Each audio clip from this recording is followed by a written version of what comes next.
মঞ্চের আসন গ্রহণ করে আলোকিত করছেন বাংলাদেশ আওয়ামী লীগের অন্যতম যুগ্ম সাধারণ সম্পাদক সংগ্রামী নেতা জননেতা মাহবুবুল আলম মানিক এমপি মঞ্চে উপবিষ্ট আছেন। বক্তব্য রাখার আহ্বান থাকার পরে তিনি রাখতে পারেননি। আমাদের আর একজন সংগ্রামী নেতা বাংলাদেশ ছাত্র লীগের সাবেক সাধারণ সম্পাদক নেতৃবৃন্দ, ঢাকা মহানগর আওয়ামী লীগের দক্ষিণের সংগ্রামী সাধারণ সম্পাদক সংগ্রামী নেতা বারবার নির্বাচিত কাউন্সিলর জননেতা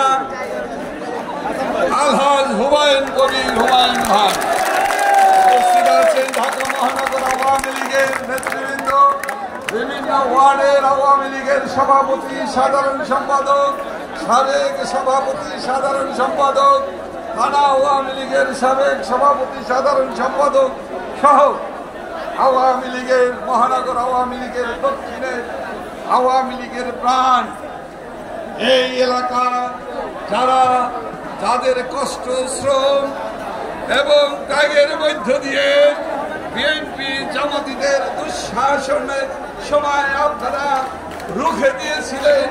স্বৈর শাসক অগণতান্ত্রিক শাসক লুটেরা দুর্নীতিবাজদের আপনারা রুখে দিয়েছিলেন দেশরত্ন শেখ হাসিনার নেতৃত্বে।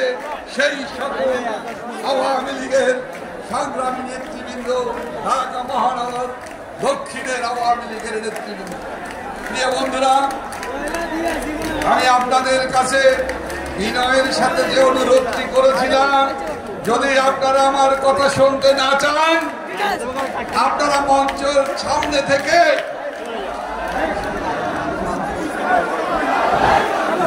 দয়া করে সাংবাদিক বন্ধুদের কাজে ব্যাঘাত সৃষ্টি করবেন না। আমি এই প্রসঙ্গে কথা বলতে চাচ্ছিলাম না। কিসের জন্য আপনারা স্লোগানের পর স্লোগান দিচ্ছেন?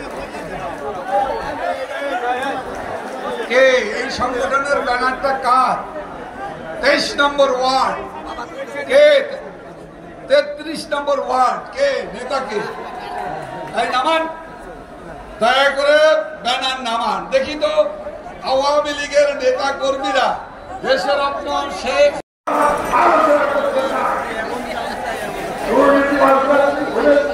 ভুলে দিয়ে থাকে দুর্নীতি করে